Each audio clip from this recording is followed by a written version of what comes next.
E aí, galerinha, beleza? Então, cara, como eu já fiz um vídeo, tô comentando bastante, hoje eu vou fazer um videozinho a respeito da redação do PAV. O que é o PAV? O PAV é um processo, né, de acesso que o aluno tem à universidade. Então hoje eu vou falar sobre a redação do PAV, que ela não é tão diferente assim. Quem olhou o outro vídeo pode ter acompanhado aí o outro vídeo, também tá no canal do YouTube aí, pode acompanhar para ver do que se trata essa prova. E hoje eu vou falar sobre a redação do PAV, tá legal, galera? Então fica comigo, acompanha o vídeo, dá o teu like aí, faça as tuas anotações e comenta, cara, as tuas dúvidas pra gente levantar um debate bacana aí, tá legal? Tamo junto, acompanha o vídeo, roda a vinheta. E aí, gente, beleza? Então, como eu disse para vocês, hoje eu vou falar sobre a redação do PAV, tá? Da UFPEL. Eu já fiz um vídeo, tá? Tá no meu YouTube de linguagens, explicando o que é a prova do PAV. Muito importante para alunos que já fizeram sua inscrição e vão realizar a terceira etapa agora. E também muito importante para alunos que cursaram o primeiro ano do ensino médio no ano de 2020. Por que a gente está falando de 2020? Porque esse ano não terminou ainda, né? Então, em 2021... eles vão realizar as provas correspondentes ao ano de 2020, tá legal, galera? Então a gente tem que ficar muito ligado nessa parada aí, tá? Então vamos lá. Redação PAV UFPEL, processo seletivo seriado, tá? Então o que é o PAV? Como o próprio nome diz aqui, ó. Processo seletivo seriado. Ou seja, tu faz 3 provas, tá? 3 provas. Uma quando tá no primeiro ano do ensino médio, uma quando está no segundo ano e uma quando está no terceiro. Aqui vai ser só prova objetiva, tá? Objetiva. Aqui também, prova objetiva, que eu explico um pouco sobre ela lá no outro vídeo, tá? E aqui, cara, no terceiro, que vai corresponder ao terceiro ano do ensino médio, tá? Terceiro ano do médio, tem uma diferença, tá? Que é a prova objetiva, mais uma redação. E aí por isso que eu resolvi fazer esse vídeo, então, para falar para você sobre como é a redação. Então, PAV tá aqui, o que ele é? O Programa de Avaliação da Vida Escolar. Então é uma outra forma de tu ingressar na Universidade Federal de Pelotas, além do Enem. Então é uma prova que tu faz uma no primeiro ano do ensino médio, uma no segundo e uma no terceiro. Elas se somam e lá no final vai dar uma média e aí tu concorre a uma vaga, tá? E importante, eu já expliquei isso no outro vídeo, mas vou falar de novo. Só no terceiro ano, somente no terceiro ano, que a escolha do curso de graduação, tá? Então, por exemplo, eu fiz o primeiro ano do ensino médio no ano de 2020. Vou fazer o processo multisseriado agora. Eu não preciso escolher o curso que eu quero fazer. Eu só vou fazer a prova. No segundo ano também. No terceiro ano eu vou ter que fazer a escolha para me candidatar a uma vaga, tá? Então é como se fosse um vestibular dividido nos 3 anos. Quem é da minha época vai lembrar muito do PEIS de Santa Maria. O PEIS era muito parecido, fazer uma prova no primeiro, uma no segundo, uma no terceiro, e havia uma somatória dessas notas que te dava então chance de ingressar num curso superior na Universidade Federal de Santa Maria. Então o PAV da Universidade Federal de Pelotas, tá legal, gente? Então vamos ao assunto que é a redação. Vamos lá. Olha só, prova de redação. Realizada apenas na etapa 3, aqui eles estão deixando claro, ó, só para quem está no terceiro ano do ensino médio, ou 4º ano para quem faz aí um curso de formação tecnóloga, ou se a tua escola tem uma outra formação, mas é na última etapa, tá? No último ano, então, do ensino médio, é o que corresponde ao ensino médio. Somente nessa etapa vai ter redação. Então, olha só, o candidato na prova de redação deverá desenvolver um texto dissertativo argumentativo. Olha só, gente, ó, dissertativo argumentativo de 25 linhas a 30 linhas. Então tá aqui, ó, o tamanho dela, ó, incluindo-se aí o respectivo título. O que for escrito na parte externa, a moldura da folha de resposta da redação, não será avaliado, mas poderá ser considerado para fins de eliminação do candidato no sentido de margem. Então, o que eles estão dizendo? O aluno vai ter que escrever um texto dissertativo barra argumentativo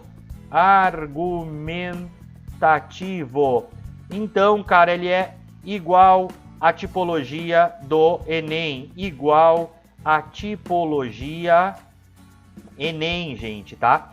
Porque muita gente me pergunta isso. Aí, professor, é o mesmo texto do Enem? É o mesmo texto, cara. Porém, com critérios de avaliação diferentes. As pessoas sempre acham assim, mas eu tenho que escrever diferente do Enem. Não, não precisa. Tu pode escrever igual ao texto do Enem, a mesma tipologia, porém com avaliação diferente. E aqui tu tem um mínimo de linhas, que é 25, e um máximo de 30, e não há espaço para título. Então, olha só, incluindo-se aí o respectivo título. Ou seja, vai ter uma folha lá, vou tentar fazer uma folha de redação aqui, ó, e vai ter as linhas lá, tá? Então eu vou optar por colocar um título. Meu título vai aqui, ó. Título. Não há espaço para o título. O título ele conta como uma linha do texto, entendeu? Ou pode ter espaço, só que o título ele vai contar como uma linha do texto. Eles não deixam claro isso aqui, tá? Mas ele vai contar junto, ele vai, na verdade, fazer parte da contagem das linhas. Então eu escrevi 24 linhas e mais o título. É 25. Eu escrevi 29 mais o título. É 30, tá? Beleza, gente? Então é a mesma tipologia do Enem. Não muda nada, tá? A mesma coisa. Olha só. Aí eles vão explicar o que eles entendem por moldura. O espaço delimitado por 4 retas dispostas em forma retangular, que é a margem, tá, gente? Mas eles estão explicando. As redações serão avaliadas de acordo com os seguintes critérios. Olha só. Tema e coletânea. Então, olha só. Tema e coletânea. Letra A. Coerência. Letra B. Tipo de texto. Letra C. Modalidade e coesão. Olha só, gente. Então, ele é muito semelhante ao Enem. Aqui na coerência, nós poderíamos colocar aqui a competência 3 do Enem. É muito semelhante lá a questão, na verdade, da interpretação dos argumentos, né? Da escolha dos argumentos, da coerência do teu texto, das tuas ideias. Tema e coletânea, ou seja, o tema de redação, o tema mais o teu repertório. Repertório seria aqui a coletânea, tá? É a mesma questão, só com nomes diferentes, tá? Tipo de texto, a gente já sabe qual é o tipo, né? Qual é o tipo? Dissertativo, argumentativo. Então, qual é que é a grande moral? Argumentativo. Qual a grande moral aqui? Ele tem que ter o quê? Uma tese, que é uma opinião, que eu vou tentar responder por meio de argumentos. Argumentos, tá? Modalidade, é a modalidade padrão, e a coesão, que é a microestrutura, ou seja, os elementos coesivos aqui, para eles, cara, vai ser um pouco diferente da competência 4, tá? Por quê? Porque aqui eles vão analisar todos os elementos coesivos, que é a microestrutura.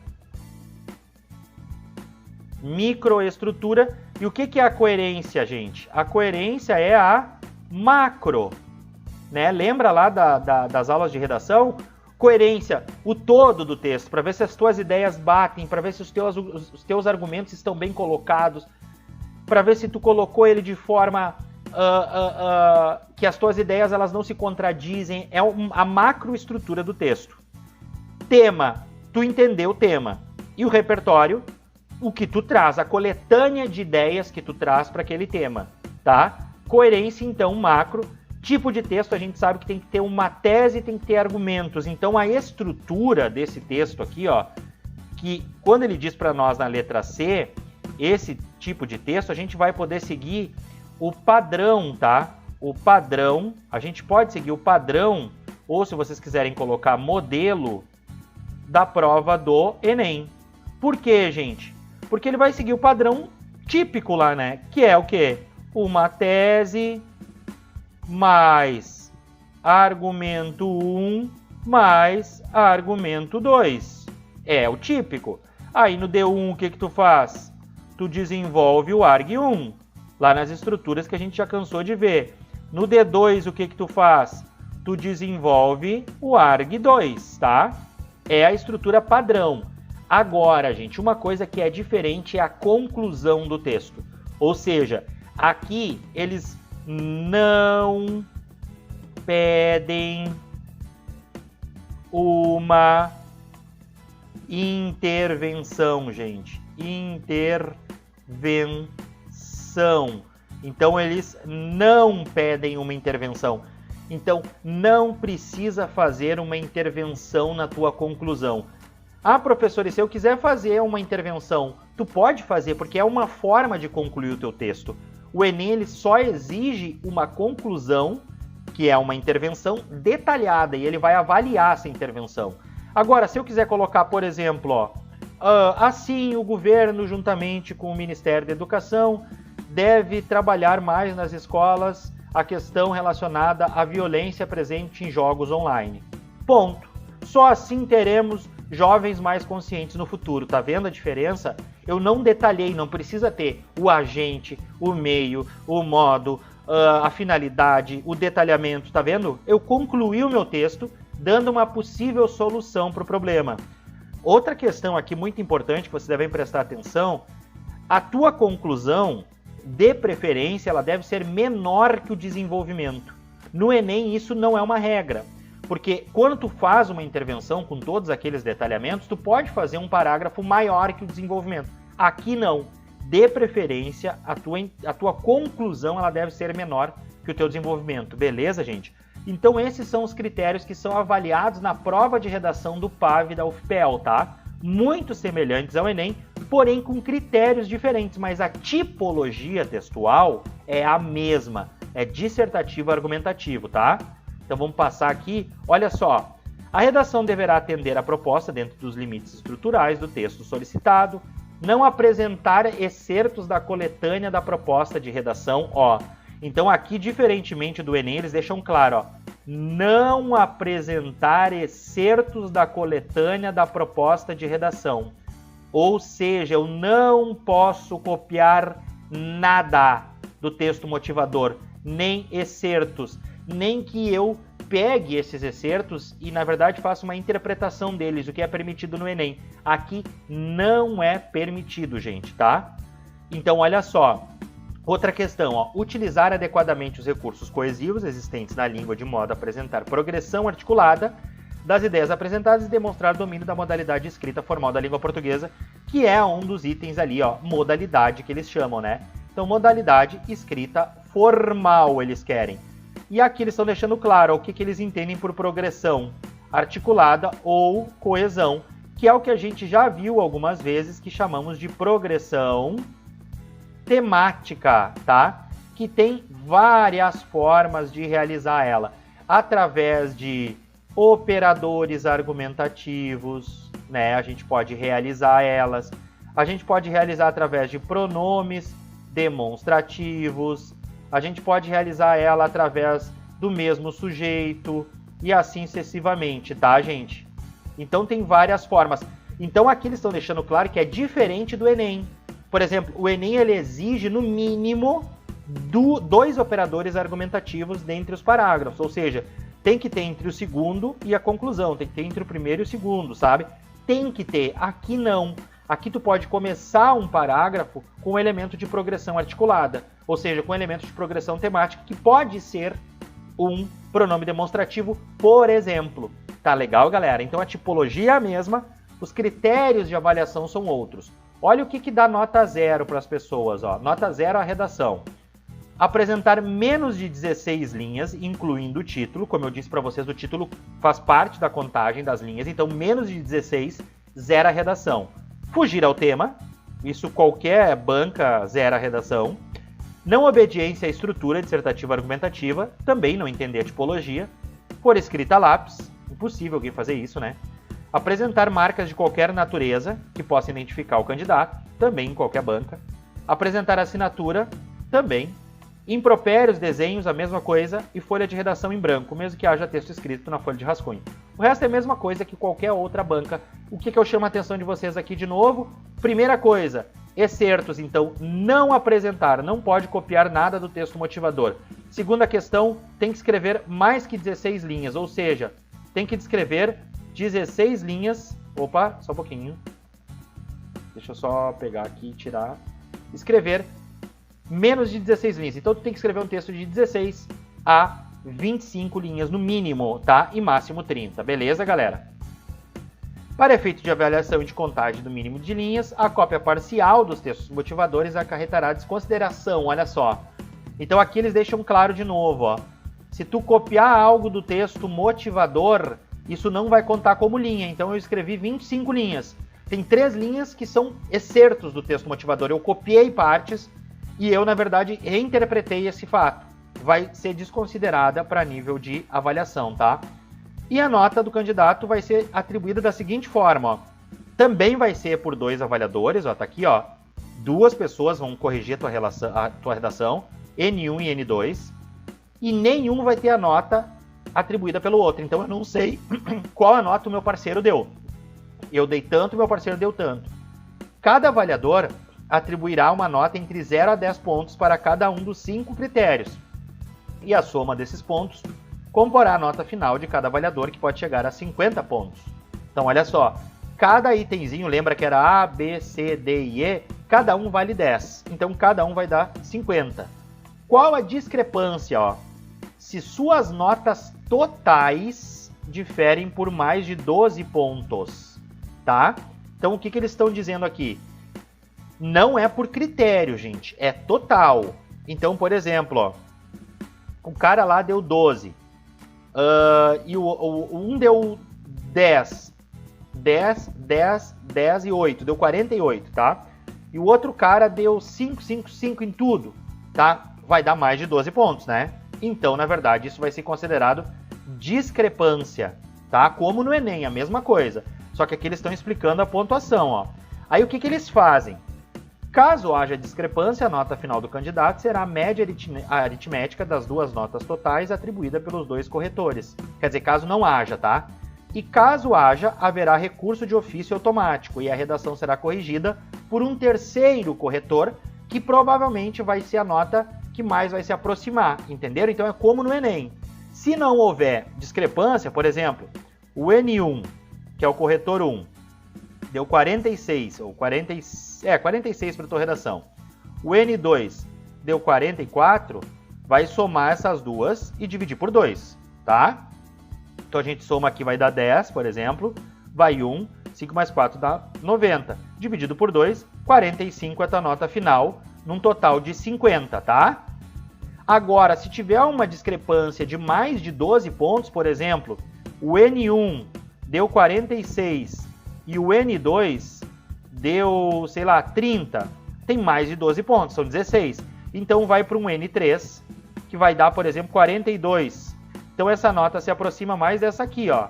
Então vai ser somar 46 mais 42, vai dar 8 aqui, vai dar 8 aqui. 88 dividido por 2 dá 44, tua nota final, entenderam?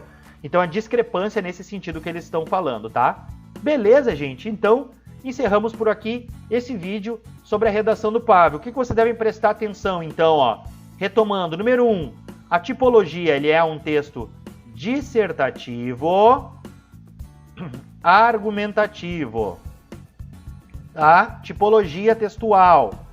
2, não pode copiar do texto motivador. Isso aqui é importante, tá? 3, não precisa intervenção. Ah, professor, e se eu fizer uma intervenção, pode fazer. Só não precisa detalhar ela como é no Enem, porque ela não vai ser avaliada como intervenção, ela vai ser avaliada como conclusão. Tá legal, gente? Outra questão importante, número 4, tem que ter de 25 a 30 linhas.